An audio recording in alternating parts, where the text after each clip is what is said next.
Assalamualaikum warahmatullahi wabarakatuh. Sampurasun pamirsa petepang di sarang sim kuring di channel Epa Parida. Nah dangat aina sim kuring bade medar contoh-contoh kalimah tata krama basa Sunda. Upami kapungkur mah disebutna undak usuk basanya. Ayeuna mah disebutna tata krama basa Sunda. Tadina pedaran ayeuna aya contoh-contoh kanggo bahasa Loma, janten contoh kalimat kanggo bahasa Loma, teras bahasa hormat keur sorangannya, teras aya bahasa hormat keur kabatur. Masing-masing aya 5 contoh kalimah. Ieu kanggo ngalengkepan materi di dina pangajaran tata krama basa Sunda kelas 7. Atanapi kanggo saha wae anu hoyong diajar bahasa Sunda. Mangga satacana kada hilap di like, komen, subscribe sareng di share. Hatur nuhun, mangga wilujeng nyakseni. Basa Loma anu kahiji, contoh kalimatna kuring keur dahar.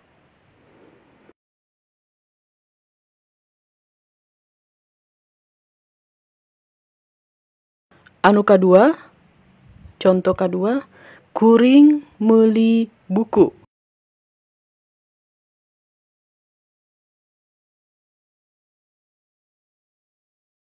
Anu katilu, contoh katilu, kuring mawa buku ti perpustakaan.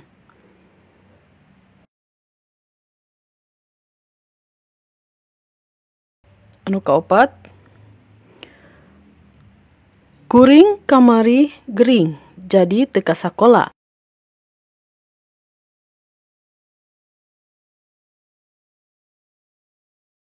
Anu kalima, hayu ulin ka imah.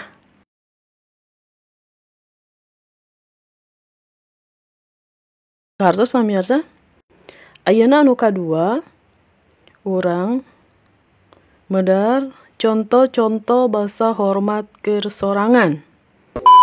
Contohna, anu kahiji, abdi nuju neda. Naon neda teh? Jadi bahasa Lomana mah daharnya. Tah, neda didinya eta mangrupakeun bahasa hormat keur kasorangan. Anu kaduana aya kalimah abdi meser buku novel. Tah, lamun tadi mah kuring meuli dina basa Loma, ayeuna dina basa hormat keur sorangan jadi robah, jadi meser. Anu katilu aya kalimah abdi ngabantun buku ti perpustakaan. Tah, anu dina basa Lomana tadi mawanya, ayeuna basa hormat keur soranganna robah jadi ngabantun.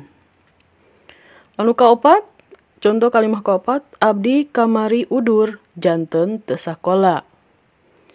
Tah, tadi geringnya, kecap gering, robah lamun keur basa hormat keur sorangan mah jadi udur. Anu kalima, contoh kalima, hayu ameng karo rompok. Tadi kecap imah, ayeuna robah jadi rorompok. Teta pamirsa contoh kalimah dina basa hormat keur sorangannya. Ayeuna basa hormat keur kabatur. Contoh kalimahna anu kahiji, bapa nuju tuang. Tadi basa Lomana dahar, basa hormat keur sorangan neda, basa hormat keur kabatur jadi tuang. Anu kadua, teteh ngagaleuh buku novel. Tah, tadinya basa Lomana meuli, basa hormat keur sorangan meser, basa hormat keur kabatur ngagaleuh.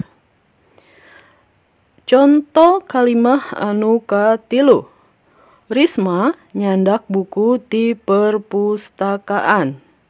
Tadi dina basa Loma nu kahiji, contoh kalimahna make kecap mawa nya. Teras dina basa hormat keur sorangan ngabantun basa hormat keur kabaturnya jadi nyanda. Anu kaopat, wahyu nuju teu damang. Tah tadi dina basa lomana gering hormat keur kasorangan, udur hormat keur kabatur teu damang. Ayeuna nomor 5. Contoh nomor 5, Nina ngajak Ameng ka bumi. Ka bumi nanya. Tadi dinya aya kecap bumi. Jadi basa lomana tadi imah, basa keur hormat keur kasorangan rorompok, basa hormat keur kabatur bumi. Janten di dieu tiasanya ngabentenkeun antara basa loma, basa hormat keur sorangan, basa hormat keur kabatur. Aya tadi aya 5 contoh nya, ieu kanggo contoh hungkul mangga anu peryogi tiasa milarian deui nya nu sanes ngadamel atau ngadamel nyaliranya kanggo contoh-contoh tata krama basa Sunda. Kumaha pamirsa sadayana? Kahartos penjelasan ti simkuring? Janten ieu kanggo ngalengkepan materi tata krama basa Sunda bilih aya nu teu kahartos aya di video sataacananya dina video materi tata krama basa Sunda. Pamirsa sadayana, sakitu wae video dina danget ayeuna, mudah-mudahan aya manfaatna nya. Tong hilap dibantos kanggo like, komen, subscribe sareng di-share video-video simkuring.